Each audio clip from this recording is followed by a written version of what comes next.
सोचिए, एक ऐसी जिंदगी जो भरपूर हो, मजबूत हो और संतुष्टि से भरी हुई हो। आखिर इसे पाने का रास्ता क्या है?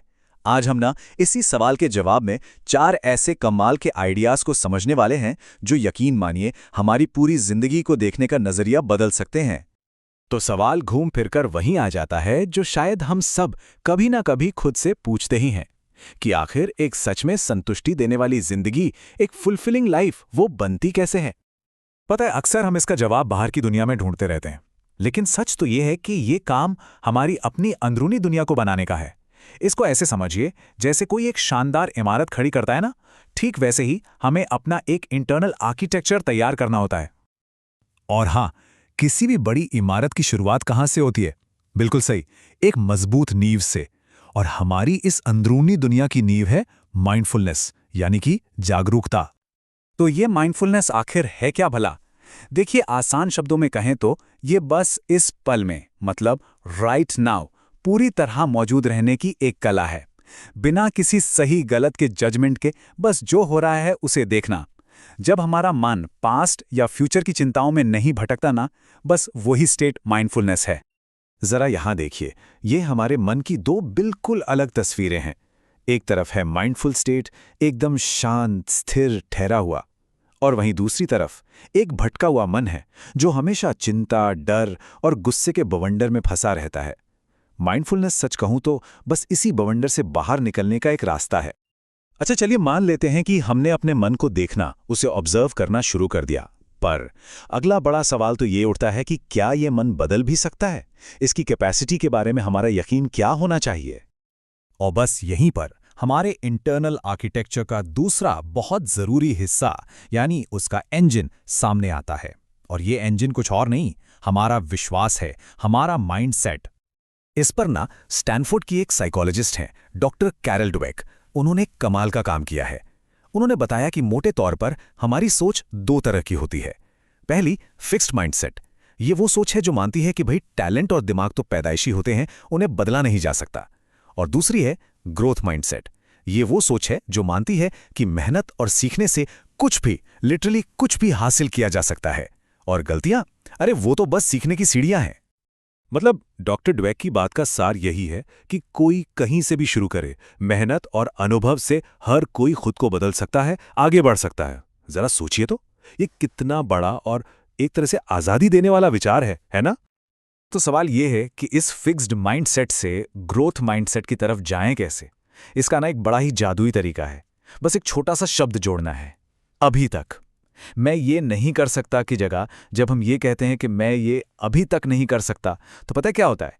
ये एक बंद दरवाजे को संभावनाओं की एक पूरी खिड़की बना देता है। और इस सोच को और मजबूत करने के लिए ये 3 कदम उठाए जा सकते हैं। पहला, अपनी गलतियों से सीखें, उन्हें छुपाइए मत। दूसरा, मुश्किलों को दुश्मन नहीं बल्कि सीखने का एक मौका समझिए। और तीसरा, अपने आसपास के लोगों से खुलकर फीडबैक मांगिए कि कहां और बेहतर किया जा सकता है। तो ठीक है, अब तक हमारे आर्किटेक्चर की नींव यानी माइंडफुलनेस तैयार है, उसका इंजन यानी ग्रोथ माइंडसेट भी चालू हो गया है। लेकिन ये गाड़ी जाएगी कहां? इसकी मंजिल क्या है? इसके लिए हमें चाहिए एक कंपास, एक दिशा। और वो कंपास है हमारा मकसद। और इस दिशा को समझने के लिए ना जापान की एक बहुत ही खूबसूरत कॉन्सेप्ट है, इकिगाई। इसका सीधा सा मतलब है सुबह बिस्तर से उठने की वजह। वो एक काम जो हमारी जिंदगी को मायने भी दे और खुशी भी। अब ये इकिगाई है ना, वो इन 4 सवालों के जवाब में छिपा है। पहला सवाल, ऐसा क्या है जिसे करना हमें बेहद पसंद है? दूसरा, ऐसा क्या है जिसमें हम माहिर हैं? तीसरा, दुनिया को ऐसी किस चीज की जरूरत है जो हम दे सकते हैं? और चौथा, ऐसा कौन सा काम है जिसके लिए दुनिया हमें पैसे देने को तैयार है? जहां ये चारों सर्कल मिलते हैं ना, बस वहीं पर इकिगाई है। और सुनिए, ये सिर्फ कोई फिलॉसफी नहीं है, इसका हमारी सेहत पर सीधा असर पड़ता है। एक स्टडी बताती है कि जो लोग सिर्फ पैसों के लिए काम करते हैं, उनकी सेहत में गिरावट का खतरा उन लोगों से 1.5 गुना, जी हां 1.55x ज्यादा होता है जो अपने इकिगाई को फॉलो करते हैं। मतलब साफ है, मकसद सिर्फ मन के लिए नहीं, तन के लिए भी जरूरी है। तो अब हमारे पास नींव है, इंजन है और कंपास भी आ गया। पर इस पूरी मशीन को चलाने के लिए फ्यूल कहां से आएगा? वो ताकत जो इस सफर को लगातार जारी रखे, तो ये फ्यूल है ग्रैटिट्यूड, यानी कि आभार। साइंस की नज़र में देखें तो आभार या ग्रैटिट्यूड महसूस करने के दो हिस्से हैं। पहला, ये एहसास होना कि हमारे साथ कुछ अच्छा हुआ है, और दूसरा, ये मानना कि इस अच्छे का सोर्स हमारे बाहर है।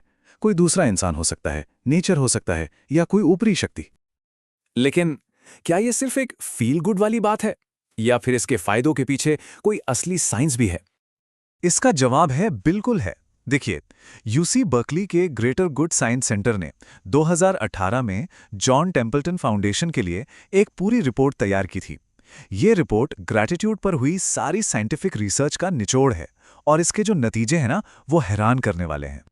रिसर्च बताती है कि आभार हमारी सेहत के लिए किसी टॉनिक से कम नहीं है।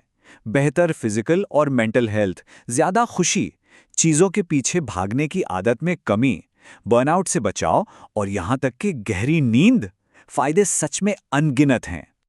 और कमाल की बात यह है कि इसका असर सिर्फ हम पर नहीं, हमारे रिश्तों पर भी पड़ता है। आभार एक सोशल ग्लू की तरह काम करता है, जो हमें ज़्यादा दयालु और मददगार बनाता है। ये रिश्तों की डोर को और मजबूत करता है और हमें सही लोगों से जोड़ता है। तो चलिए अपनी इस इंटरनल आर्किटेक्चर की पूरी तस्वीर को एक साथ समेटते हैं। इसकी नींव है माइंडफुलनेस, जो हमें अभी में जीना सिखाती है। इसका इंजन है ग्रोथ माइंडसेट, जो हमारी काबिलियत को पंख देता है। इसका कंपास है इकिगाई, जो हमें सही मंजिल की ओर ले जाता है। और इसका फ्यूल है ग्रैटिट्यूड, जो हमारे नजरिए को रोशन करता है। तो अब सवाल ये नहीं है कि ये आर्किटेक्चर बनाया जा सकता है या नहीं। असली सवाल तो ये है कि इसकी तामीर शुरू कहाँ से की जाए, अपनी इस अंदरूनी दुनिया की पहली ईंट कौन सी रखी जाए।